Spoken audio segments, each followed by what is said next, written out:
tanyain bahasa atau saya tanyain English? More bahasa, tapi kalau if you see that I'm a little bit confused, you look Okay. in English is Okay, okay. okay, coach. Terima kasih untuk waktunya. Thank you for your time. Thank you for the place and also I heard you see the Indonesian game last night. Uh, how do you describe the game and are you enjoy about the game and yeah anything? Yang pertama saya senang sekali kembali lagi ke Indonesia dan lagi-lagi saya ketemu sama teman-teman itu. Sekali lagi kemarin saya ada kesempatan untuk nonton timnas. Saya nonton di Hong Kong, tapi sekarang ada kesempatan nonton sama teman-teman saya di sini. Dan menurut saya bisa lihat sepak bola Indonesia atau timnas Indonesia lagi maju cukup baik. Mulai bukan cuma dari pertandingan, tapi dari organisasi, dari PSSI, dari semua orang yang paling bagus ya saya lihat setiap kali kapan timnas main, supporter Indonesia bikin stadion full, dan itu bagus sekali dan positif untuk sepak bola Indonesia. Dan semoga tren yang positif seperti yang ini kita bisa keep for the long, and then Indonesia national team bisa bikin banyak sukses. Kalau buat game yang kemarin, saya pikir semua kita kaget karena result 3-3, sedikit surprise semua kita. Tapi sepak bola seperti itu, unpredictable. Kita tidak tahu result sampai pertandingan tidak selesai. Menurut saya banyak pemain muda yang kemarin main di Solo, potensi saya lihat ada. Turnamen yang ini mungkin satu kesempatan untuk pemain muda. Kita bisa lihat kualitas dia dan level dari pemain lokal yang kita punya di sepak bola Indonesia. Cukup positif, cukup oke. Result mungkin 3-3 tidak result yang kita mau. Lagi kalau saya tidak salah hari Minggu kita main lawan Vietnam, dan itu tes besar untuk tim yang ini. Semoga kita bisa dapat result positif karena saya pikir dua tim dari grup kita lolos. Di grup kita paling serius atau paling kuat timnya Vietnam sama Indonesia, dan semoga Indonesia bisa menang lawan Vietnam di Minggu dan buka pintu untuk semifinal nanti, mungkin lawan Malaysia atau Singapura atau Thailand. Saya tidak lihat grup A atau berapa tim ada di sana masih tidak aman dan masih ada kesempatan untuk dapat posisi 1 atau 2. Kita bicara sedikit soal game versus Laos tadi malam. Banyak pemain muda, like you say, but what we can learn about this game? Laos kalah di pertandingan pertama lawan Vietnam. Indonesia menang pertandingan pertama, but we can convert it to win. What we can learn? What the younger people can learn about last night game? Ya, itu bagus sekali. Kita bisa lihat. Saya lihat dua point yang kemarin. Yang pertama, di kompetisi yang ini sekarang kita pikir kita main lawan Laos atau Kamboja dan kita ada easy game. Mungkin dulu yes. Dulu kita Indonesia main lawan Laos atau Kamboja, kita biasa menang 3-5-0. Sekarang kita bisa lihat ada sepak bola di mana-mana sudah mulai maju. Itu contoh yang pertama, kita harus lebih cepat maju dari tim-tim yang lain. Kemarin saya lihat dua tim sedikit beda. Laos kalah game pertama dan masuk kemarin dari menit awal berani, kerja keras, tactically mungkin dia surprise sedikit Indonesia karena tunggu kesempatan untuk counter attack, dan 2 gol yang pertama dia kasih dari proses semua pemain bisa dapat bola dan bisa counter attack dan dia bisa masuk gol. Dan surprise Indonesia karena 2 gol cepat sekali itu. Saya pikir 3 gol masuk mungkin 10 menit. 1-0, 1-1, 2-1 untuk Laos. Ali lagi, pemain muda atau pemain timnas Indonesia harus paham semua momen dan detail di pertandingan sebelum pertandingan mulai. Kita harus analyze lawan di mana dia bagus atau di mana dia tidak bagus. Kemarin kalau kita lihat proses dari 3 gol yang Indonesia, semua dari corner kick atau throw in. Kita tidak ada golnya langsung dari kombinasi yang kita mau. Kenapa? Saya tidak tahu. Mungkin karena Laos main defense atau kita tidak ada solusi. Ada lagi, kita harus ada plan A sama plan B. Semoga kita bisa perbaiki karena saya pikir lawan Vietnam pasti lebih berat. Karena Vietnam satu tim cukup bagus, sudah lama di sepak bola Indonesia. Bukan timnas senior, tapi sama under 23 materi pemainnya cukup bagus. Kita harus kasih waktu untuk anak-anak. Mungkin ada banyak pressure. Ada lagi, semua dia profesional. Pressure-nya ada sebelum pertandingan mulai. Saya sering bilang ke pemain saya dulu, di mana-mana saya kerja. Pressure-nya ada sebelum pertandingan mulai. Kapan pertandingan mulai, kita sama-sama seperti tim yang lawan kita. Dan semoga kita dan semua dia bisa perbaiki ini dan bisa lebih bagus lawan Vietnam dan semoga kita bisa menang. Saya tahu Coach Dejan lihat cara main pelatih Sintayong. Yes. Every game. Yes. Yeah, in the national team senior, and now with the younger player. Is he find any difficulties when he can bring their main players to this team? Or yeah, what do you think? Beda. Dia latih 2 tim beda. Timnas Indonesia sekarang kita lihat banyak pemain naturalisasi. Lebih easy. Karena semua pemain yang ini sudah dewasa. Sudah ada banyak experience main luar negeri. Mungkin umurnya sudah cukup dan sudah profesional jauh lebih dari anak-anak yang kemarin kita punya. Jangan lupa di timnas sekarang banyak, seperti tadi saya bilang, kita punya banyak pemain naturalisasi. Ada berapa pemain lokal. Kemarin kita punya banyak pemain lokal dan berapa pemain naturalisasi. Waktu penting untuk coach. Karena mungkin sistem atau levelnya ya beda. Ya. Timnas ya di sini, kemarin timnya ya di sini. Kita harus kasih mungkin waktu untuk anak. Dan semoga dia bisa lebih bagus. Tapi lagi, saya pikir untuk sebentar saya lihat proses dari timnas ya cukup bagus. Tapi jangan kita cuma fokus ke timnas. Kita harus bikin proses. Saya cuma takut satu. Kalau kita cuma fokus ke timnas sekarang, kita pasti lupa under 23. Mungkin kita lupa Liga Indonesia. Dan itu kadang-kadang bisa bahaya itu. Kita harus bikin levelnya sama seperti sekarang level timnas sudah naik. Semua harus ikut timnas karena kalau levelnya dekat, lebih mudah untuk pemain masuk dari timnya ke timnas untuk adaptasi. Lebih mudah itu. Dan lebih mudah untuk coach bikin rencana dia semua lancar.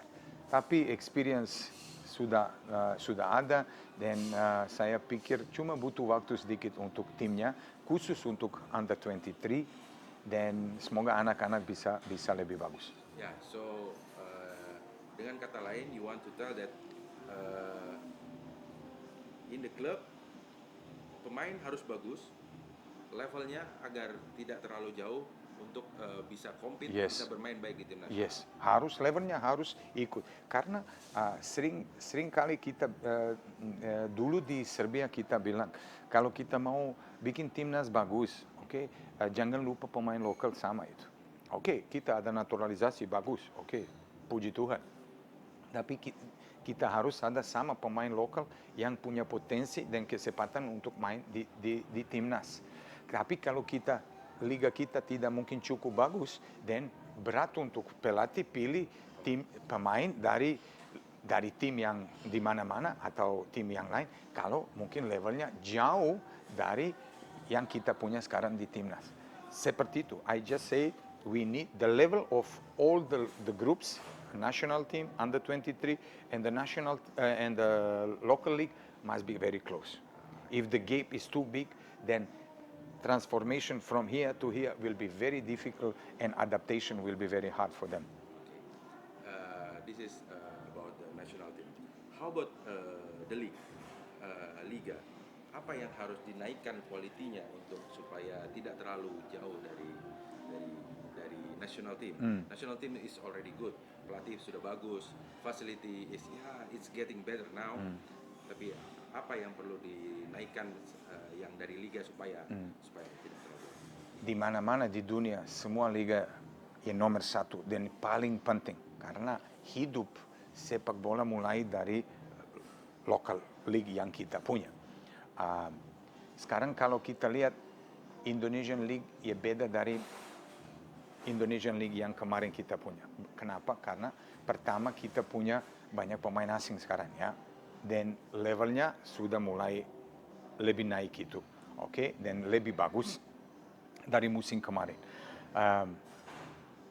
Kalau kita mau bikin lebih bagus, 2 musim yang terakhir saya kerja di Liga China dan saya bisa belajar banyak di Liga 1 atau di Super League untuk level yang Chinese League bikin top.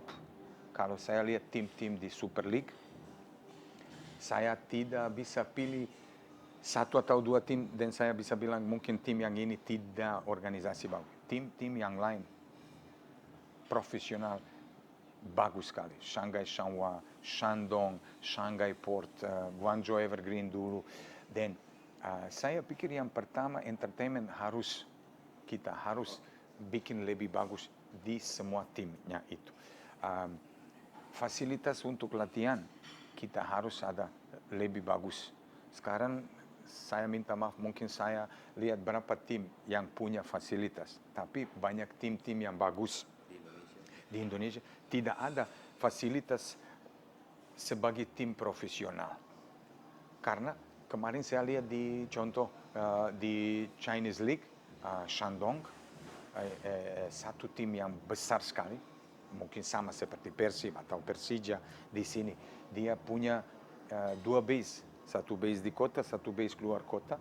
Base di kota punya 8 lapangan, base luar kota punya 12. Dan pemain datang ke sana sebagai profesional. And very, very important for them that we show to them that the club is growing to be the professional. That means we growing up also the players to be the professional. So, of course, yang ini pasti butuh waktu. Tapi saya pikir kalau kita mau, pasti bisa. Kita punya banyak tempat di Indonesia di mana kita bisa bikin. Kita punya banyak talent muda di sepak bola Indonesia yang kita bisa pilih untuk akademi, untuk under 18, under 16, dan umur-umur yang mungkin di bawah. Semua yang itu, semua details yang itu bikin satu tim lebih bagus, lebih profesional. Karena kalau kita cuma fokus ke first team, tapi kita lupa under 18 atau under 16, then kita tidak 100% tim besar. Belajar dari China atau dari Serbia sama tim yang saya Red Star Beograd. Semoga kamu bisa lihat sekarang Red Star Belgrade. Mulai dari anak-anak kecil sampai first team yang kemarin main Champions League lawan AC Milan, semua levelnya profesional, semua. Dan kita dapat satu tim bagus sekali di dunia sekarang. Oke, so profesional, pengelolaan profesional. Saya minta maaf, bukan cuma pemain harus profesional. Saya minta maaf, semua harus profesional.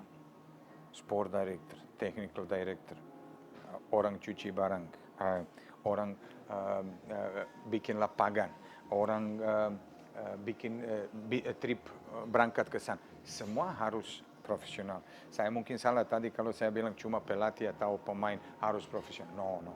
Harus semua sama-sama. Karena satu tim semua sama-sama. Karena kalau pertandingan mulai semua nonton. Ya, semua nonton. Tapi kalau cuma pemain profesional, orang lain yang tidak profesional, dan pasti tidak cocok. Yeah. So, apa namanya? Kesimpulannya,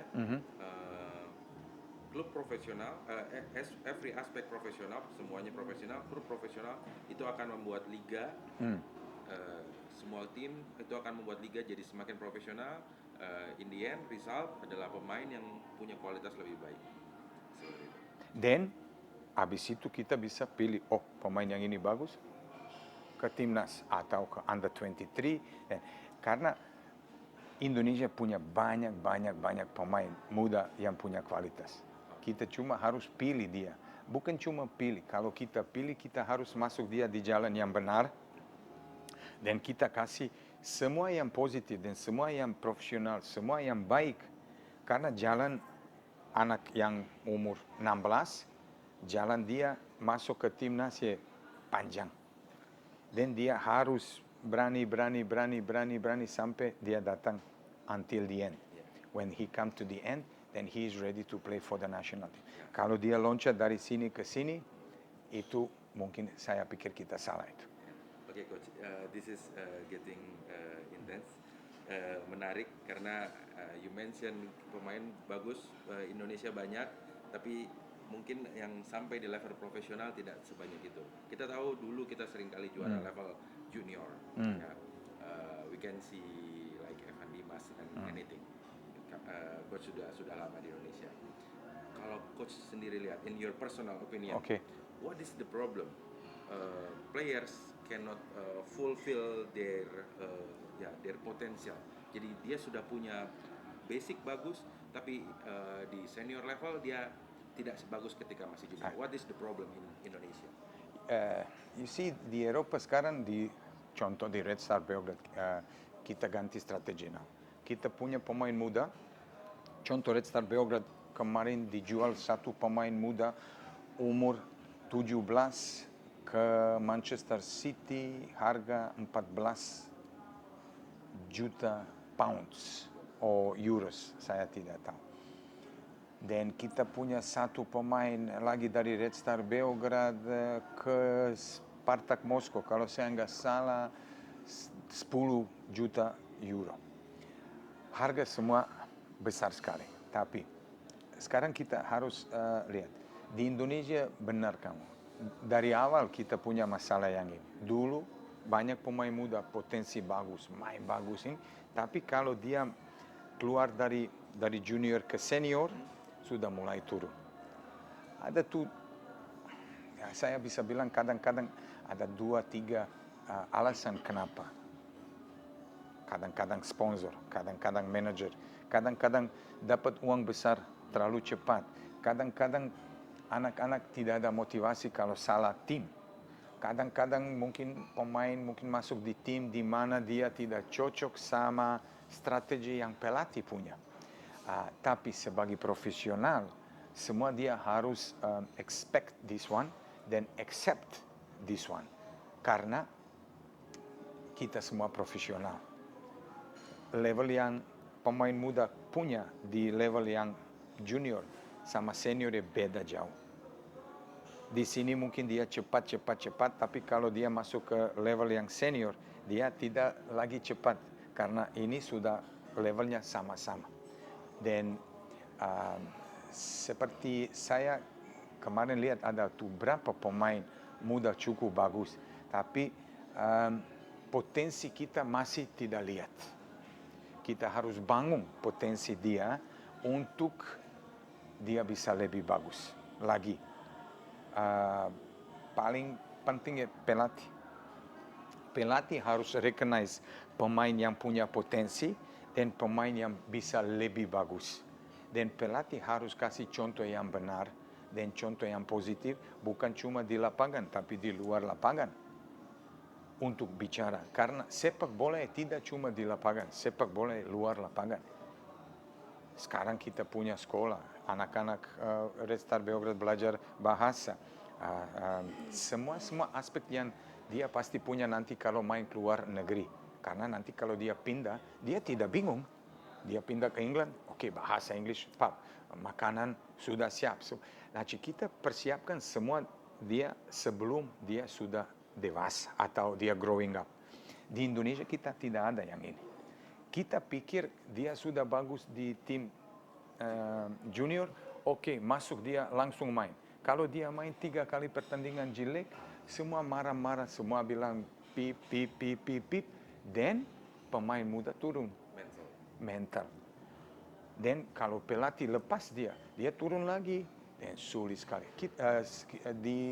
Di Red Star Beograd kita bilang kita bakar dia.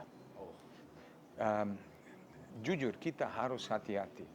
Pelatih harus tahu kapan kamu masuk pemain muda di first team, kapan kamu keluar dia. Kalau terlalu cepat, kamu bakar dia. Kalau terlalu lama, kamu hilang dia. Semuanya mulai dari dia. Dan puji Tuhan, dari berapa musim dan berapa tahun saya kerja di sini, saya bisa ketemu sama banyak pemain muda, dan sekarang pemain muda yang itu udah senior dan level dia sudah bagus. Tapi saya sebagai pelatih, saya tidak senang cuma karena saya bikin semua dia pemain bagus, dia profesional. Saya senang karena semua dia orang baik. Luar lapangan dia semua orang baik. Karena saya belajar semua dia. Kita di lapangan mungkin 2 jam, 3 jam. Tapi luar lapangan kita harus ketemu sama teman, sama supporter, sama keluarga, sama anak. Kita harus kasih contoh yang benar. Dan saya senang sekali lihat banyak pemain saya ada nama bagus sekali, ada contoh yang benar dan bagus. Dan semoga kita ada lebih ke depannya di sepak bola Indonesia. Boleh sebut nama pemain yang punya hubungan baik sama Coach? Coba lihat sekarang Kim ada satu, Anggo ada, Rifan dulu sama saya di PBR, Anggo di Bali sekarang punya bisnis sendiri di sana. Saya suka karena semua dia sekarang dewasa, dan sebagai orang tua untuk anak-anak atau sebagai orang profesional atau mantan pemain dulu, semua dia top sekarang. Dan saya kerja sama BP kemarin di PBR, ya, kapan semua dia lupa, ya, dan dia tidak main 1 tahun, tapi dia masuk ke PBR dan dia berubah dia dulu dan berubah PBR, dan dia bantu, bukan cuma dia tapi semua kerja sama-sama bantu kita untuk kita lolos ke 4 besar. Sekarang kalau saya tidak salah, BP ada satu director atau sport director di Persija. Dan itu saya senang, hati saya full karena saya lihat semua dia orang baik. Dan kita harus ada orang baik karena semua dia bisa bantu nanti pemain muda yang kita punya. Oke, terus satu lagi untuk tim national team senior. Kita lihat sekarang Indonesia sedang berjuang untuk masuk ke next round in World Cup qualification. Bukan hal yang mudah karena Indonesia sudah kalah di Cina. You see the match directly maybe. Yes. Indonesia juga sudah kalah kemarin di Jakarta, dan Indonesia hilang poin waktu di Bahrain meskipun kita sudah unggul, kita hampir menang. Next Indonesia akan main away lawan Australia, big countries, selalu main di World Cup, and then setelah itu kita akan main di Bahrain di home, and then away ke Jepang. Ada 3 pertandingan sisa. What do you think about this situation? Saya kemarin lihat di YouTube ada cerita, tapi mungkin lama. Ada Greg, ada berapa wartawan kemarin sedikit bicara untuk timnas. Ada orang yang setuju timnasnya bagus, ada orang yang tidak setuju. Mungkin strategi tidak bagus, taktiknya tidak bagus, tapi ada orang yang setuju. Menurut saya, kalau saya lihat lagi timnas Indonesia sekarang sama yang dulu beda, ya, beda. Levelnya kita sekarang ini lebih bagus. Kita sudah maju, tapi tidak cukup, ya. Bukan bukan kita tidak maju karena kita tim kecil. No.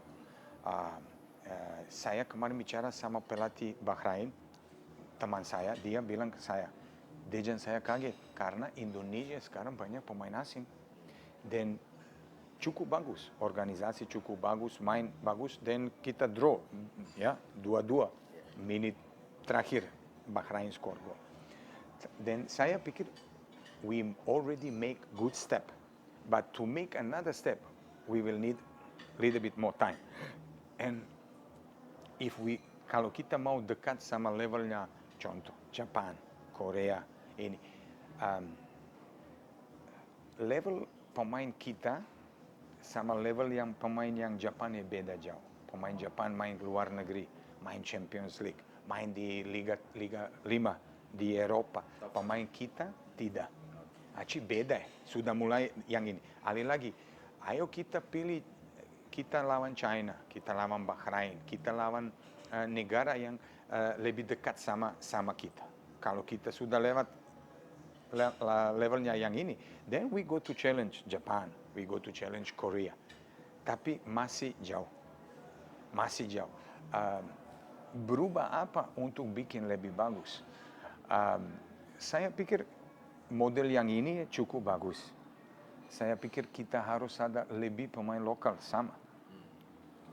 Yang punya kualitas untuk kadang-kadang bisa berubah. Ya, kartu kuning, kartu merah, cedera, sakit. Kita harus ada pemain lokal sama, siap ganti pemain yang kita punya sekarang. Saya sering bilang, timnas harus ada bukan cuma 22 pemain.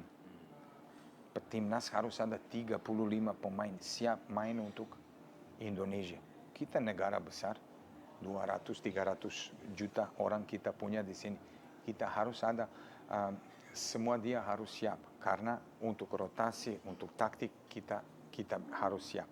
Dan semoga kita ada. Jangan kita terlalu negatif, ya. Oke, kita kasih muka kita sekarang tidak mudah seperti dulu. Ya, kita main lawan Saudi Arabia dulu, kita kalah terus. Sekarang kita menang. Hampir di Saudi draw kalau saya nggak salah, ya. Lawan Bahrain ini. Kita sudah mulai maju. Saya cuma takut kalau kita, if we expect too fast, then it's very dangerous. Then we can lose everything, you know. So the expectation will kill all of them. Yes. Okay. And a negative energy, negative comments, if kalau kita tidak percaya ke timnya, itu bisa bikin masalah buat tim kita. Yeah. This is interesting. Mungkin satu pertanyaan terakhir. Expectation is coming from the supporters. Yes. Saat melihat national team bisa compete lawan Arab Saudi, saat national team tidak kalah lawan Australia di Jakarta, the expectation is more higher than ever. Ya, apa yang bisa dilakukan untuk mengatakan kepada publik bahwa hey, realize that kita masih belum ada di level itu, tapi kita sudah itu. Apa yang harus kita, atau mungkin Coach Dejan, apa yang Coach Dejan ingin bilang kepada masyarakat atau kepada orang yang suka sepak bola bahwa please don't expect too much. Yes. Look, this is, you know how we say, seperti pisau, ya. You can hold the knife, but if he pull, then he will cut you. So it's same like expectation. You expect too much. If you not reach the target, then everything is dropped down. No. Menurut saya, kita harus percaya. Kita harus kasih kesempatan. Kita harus kalah, menang, atau draw. Kita harus percaya ke timnas yang kita punya. Karena kenapa? Kalau pemain lihat, supporter kita percaya ke dia, kalah, menang, atau draw, pasti dia kerja lebih bagus ke depannya. Tapi kalau kita kalah, dan supporter sudah mulai marah, dan bicara pip, anak-anak mentality pasti turun, dan sulit sekali. It's very important. Expectation is very dangerous. We need to put the target on our level. Don't put the target too high, because if you cannot reach the target, then we create a lots of problem. So, menurut saya lebih bagus step by step. Oke, sekarang kita punya target masuk ke Piala Dunia. Jujur kita. Kalau kamu tanya saya 10 tahun atau 5 tahun lalu, pasti orangnya ketawa semua. Tapi sekarang kita sudah maju sedikit. Mungkin tidak untuk berapa orangnya tidak cukup. Menurut saya cukup untuk first step. Tahun depan kita bikin next step. Tahun depan kita bikin next step. Then kita challenge. Tapi kalau kita terlalu cepat bikin expectation atau kita bikin rencana, that can be very dangerous. Itu contoh national team China. National team China punya expectation besar sekali dari musim kemarin. Tapi lihat posisi dia sekarang. Tidak beda terlalu jauh dari Indonesia. Poinnya, oke, kemarin menang 1-0, mungkin lucky sedikit. Kalau kita lihat sepak bola China sama Indonesia, levelnya dulu dari klubnya, China lebih tinggi. Lagi kita lihat timnas China sama Indonesia, tidak ada terlalu lagi beda. Pelan-pelan saya senang satu, karena saya lihat sekarang timnas atau under 23 main, banyak orang datang merah putih, banyak orang support positif ke timnya, banyak orang datang untuk kasih hormat dan semangat. We need to keep like that. Only like this we can be better in the front, and we can make timnas stronger, more professional, and pasti kita ada resultnya lebih bagus. Oke. Terima kasih banyak. Makasih kembali. Terima kasih Makasih teman saya. Thank you.